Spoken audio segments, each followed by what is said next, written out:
कैसे हो आप सभी? आज मैं आपके लिए कहानी लेकर आई हूँ। पोते को देखकर दादा दादी क्यों रोने लगे। आज रुपेश और शिवानी बहुत खुश थे। उनका बेटा लंदन से अपनी पढ़ाई पूरी करके आ रहा था। शिवानी सुबह से घर के सारे नौकरों को काम पर लगा रखा था। कुक से सब कुछ उसकी पसंद का बनवाया था और बड़ी बेसब्री से अपने बेटे के आने का इंतजार करने लग रही थी। रुपेश ने कहा था, बेटा मैं आ जाऊंगा। तो पुलकित कहने लगा, पापा आप परेशान ना हो, मैं अपने आप आ जाऊंगा। वह अपनी बेस्ट फ्रेंड सोनाली के साथ आने लग रहा था। दोनों एक दूसरे से बहुत प्यार करते थे और सोच कर आए थे कि घर पर आते ही अपने परिवार को बता देंगे। एयरपोर्ट से बाहर आने के बाद दोनों ने कैब ले ली थी। सोनाली का घर रास्ते में पड़ता था। बोला, पहले तुम उतर जाना, फिर मैं आगे चला जाऊंगा। रास्ते में उनकी कैब खराब हो जाती है तो कैब वाला कहता है कि आधा घंटा लगेगा। तो वह उतरकर सामने छोले भटूरे वाला था। पुलकित कहने लगा, आ जाओ सोनाली, कितने साल हो गए, आज तो छोले भटूरे खाते हैं। तो वे दोनों 2 प्लेट छोले भटूरे ले लेते हैं। तो पुलकित का ध्यान जाते सामने एक काफ़ी बड़ा ओल्ड एज होम बना हुआ था। तो वह खाने के बाद सोनाली से कहता है, मेरे दादा दादी जी कहते हैं आपस में मिल बैठकर खाने से और एक दूसरे को खिलाने से एक असीम सुख की प्राप्ति होती है। तो चलो इतने कैब ठीक होती है, हम सामने ओल्ड एज होम में सबको छोले भटूरे खिलाकर आते हैं।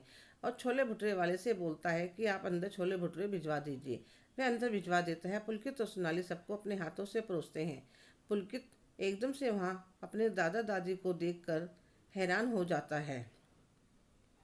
पुलकित को देखकर दोनों की आंखों से आंसू बहने लगते हैं।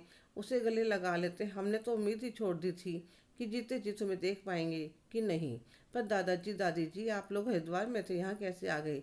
तो दोनों एक दूसरे की तरफ देखते हैं। दोनों को अपनी कसम दे देता है, अब मुझे सच सच बताइए। तो वे बताते हैं, तुम्हारे जाने के 1 महीने बाद तुम्हारे पापा ने धोखे से मकान और फैक्ट्री अपने नाम कर ली थी और हमें यहाँ छोड़ गए। पुलकित कहता है, आप दोनों कुछ समय और यहीं रहिए, फिर मम्मी पापा आपको अपने आप माफ़ी मांगकर सम्मान के साथ घर ले जाएंगे। तुम क्या करने वाले हो? बेटा कुछ नहीं, बस आप कुछ दिन और यहीं रहना। ठीक है बेटा। कैब में बैठते ही पुलकित अपना आपा खो बैठता है। सोनाली उसे चुप करवाती है। कुछ देर रोने के बाद पुलकित शांत हो जाता है। फिर वह सोनाली से कहता है, तुम्हें मेरा साथ देना होगा। वह उसके कानों में कुछ कहता है। वह अपने घर फ़ोन कर देती है और फिर पुलकित के साथ उसके घर चलने को तैयार हो जाती है। जैसे ही वह घर पहुंचता है, गाड़ी की आवाज़ सुनकर उसके मम्मी पापा बाहर आ जाते हैं। देखते हैं पुलकित के साथ कोई लड़की भी है। तो पुलकित कहता है, मम्मी पापा यह सोनाली है आपकी बहू, मैंने इससे लंदन में शादी कर ली थी। दोनों एक दूसरे की तरफ देखने लगते हैं। शिवानी पुलकित से कहती है, तुमने हमें एक बार बताना भी जरूर नहीं समझा, हम तुम्हारे माँ बाप हैं। तो सोनाली कहते हैं, कम ऑन सासू माँ, क्या पिछड़ी सोच लिए फिर रही हो, अब जमाना बदल गया है। और वह पुलकित का हाथ पकड़ कर अंदर आ जाती है। चलो पुलकित, मुझे मेरा कमरा दिखाओ, मुझसे बूढ़े लोग ज़्यादा सहन नहीं होते। तो रुपेश और शिवानी का बहुत गुस्सा आता है।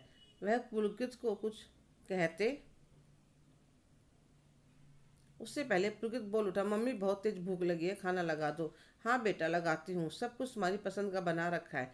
और वह खाना लगाकर पुलकित को सोनाली को बुला लेती है।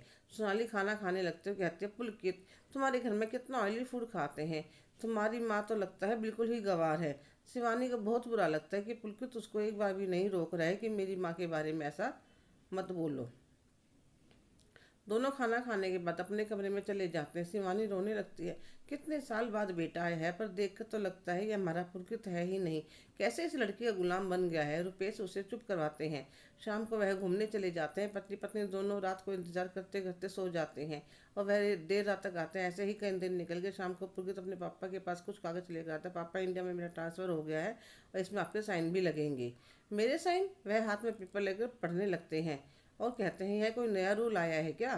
तो पुलकित हाथ में से पेपर लेने का नाटक करता है। पापा आप रहने दीजिए, जब आपको अपने बेटे के ऊपर विश्वास ही नहीं है तो आप छोड़िए, मैं अपना काम अपने आप देख लूँगा। बेटा तुम नाराज़ क्यों हो रही हो? लो मैं कर देता हूँ साइन। और वह कर देते हैं। कागज़ लेकर पुलकित अपने कमरे में चला जाता है। 3-4 दिन बाद सोनाली अपने कमरे में से सुबह सुबह आती है और अपनी सासू माँ से कहती है, सासू माँ मेरे लिए एक कप कॉफ़ी बना दीजिए और यह मेरे कपड़े हैं, इन्हें ज़रा हाथ से धो देना, यह वॉशिंग मशीन में नहीं धुलेंगे। तो शिवानी उस पर गुस्सा हो जाती है। सोनाली, तुमने हमारी शराफत का कुछ ज़्यादा फ़ायदा नहीं उठा रखा। पुलकित पुलकित जल्दी नीचे आओ, मुझे नहीं रहना तुम्हारे माँ बाप के साथ। क्या हुआ जान, सुबह सुबह क्यों मूड खराब हो गया तुम्हारा? देखो ना तुम्हारी माँ को, सुबह सुबह मेरे ऊपर चिल्ला रही है। क्या मम्मी, आपको भी अपनी बहू से बात करना नहीं आता क्या? तो इतने दिनों का गुस्सा शिवानी का पुलकित पर निकल जाता है। जोरू के गुलाम बेशरम, पढ़ाई करने के भेजा था या बीवी की गुलामी करना सिखाने के लिए? रहना हो तो घर में ढंग से रहो, नहीं तो निकल जाओ मेरे घर से। तो सोनाली जोर से हंसने लगते, मेरे घर से? मम्मी जी, कौन सा मेरा घर? कौन से भ्रम में जी रही हैं आप? यह घर फैक्ट्री दोनों मेरी हैं। पुलकित क्या घर फैक्ट्री दोनों मेरी हैं। क्या कह रही है? सही तो कह रही है मम्मी, मैंने दोनों चीजें इसके नाम करवा दी हैं ताकि कल को कोई लड़ाई ना रहे। इतनी देर में रुपेश भी आ जाते हैं। बेशरम, अपने माँ बाप को धोखा देते हुए तुझे शर्म नहीं आई? कल की आई हुई तेरी अपनी हो गई और तेरे माँ बाप पर आए। पापा, ऐसी बातें आपके मुंह से शोभा नहीं देती। जो खुद अपने माँ को धोखा देकर वृद्धाश्रम में छोड़ दिया हो, यह बात सुनते ही दोनों की नजरें नीची हो जाती हैं। तुम्हें कैसे पता चला? जब मैं लंदन से आ रहा था तो किस्मत की बात कही या भगवान का इंसाफ कि हमारी कैब वृद्धाश्रम के सामने खराब हो गई थी। वहां पर मैंने दादाजी दादी जी को देखा। अब मुझे भी तो आपके दिखाए रास्ते पर चलना ही है। तुम सच कहते हो बेटा, मैं तुम्हारी माँ के बहकावे में आकर अपने माँ बाप के साथ धोखा कर तो तुमसे ईमानदारी की उम्मीद कैसे कर सकता हूँ? चलो शिवानी, हम दोनों भी वहीं रहकर अपनी गलती का पश्चाताप करेंगे और माता पिताजी की सेवा करेंगे। दोनों पत्नी पत्नी वहाँ चले जाते हैं, उनके पैरों में गिरकर अपने किए की माफ़ी मांगते हैं। पीछे पीछे पुलकित और सोनाली भी पहुँच जाते हैं। तो दादी पुलकित के कसकर थप्पड़ मारते, मैंने बचपन में तुझे यही संस्कार दिए थे। तेरे बाप में तेरे में क्या फ़र्क रह गया? तेरी हिम्मत कैसे हुई मेरे बेटे बहू को घर से बाहर निकालने की?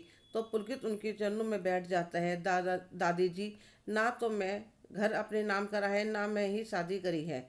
यह सब नाटक तो मैंने मम्मी पापा को उनकी गलती का एहसास कराने के लिए किया था। मैं मजबूर था।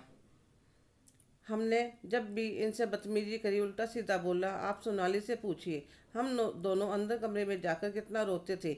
हमारी आत्मा हमें कोसती थी, पर क्या करूं? आप दोनों को यहाँ पर कैसे रहने दे सकता था? पापा, मकान और फैक्ट्री आपके ही नाम पर है। वह तो मैं नाटक कर रहा था। मैं आप लोगों के साथ कभी गलत नहीं कर सकता।